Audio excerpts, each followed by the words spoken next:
আমাদের লক্ষ্য অন্তহীন আকাশের মতো উঁচু, তবে আমাদের মনের মধ্যে সংকল্প থাকতে হবে সামনে এগিয়ে যাব, হাতে হাত রেখে জয় হবে আমাদের। আমরা ক্ষুধা শেষ করেছি, কিন্তু এখন আমাদের দুর্ভিক্ষ শেষ করতে হবে। সামাজিক ন্যায়বিচার ছাড়া স্বাধীনতা অসম্পূর্ণ।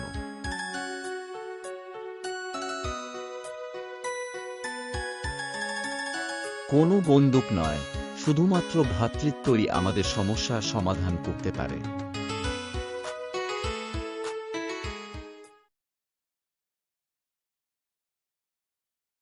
আমরা বিশ্বাস করি না যে একটি পারমাণবিক যুদ্ধ করা উচিত, এবং আমরা বিশ্বাস করি না যে একটি পারমাণবিক যুদ্ধ জয় করা যেতে পারে।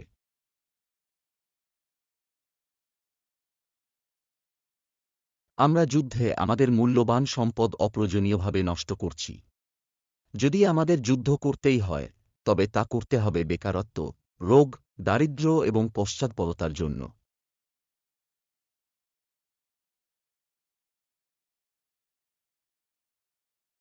আমার কাছে ভারতের একটি দৃষ্টিভঙ্গি রয়েছে, একটি ক্ষুধা ও ভয়মুক্ত একটি ভারত, একটি নিরক্ষরতা এবং অভাবমুক্ত ভারত।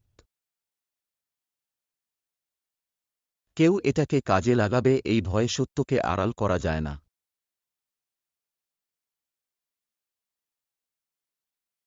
আমরা আশা করি বিশ্ব আলোকিত আত্মস্বার্থের চেতনায় কাজ করবে।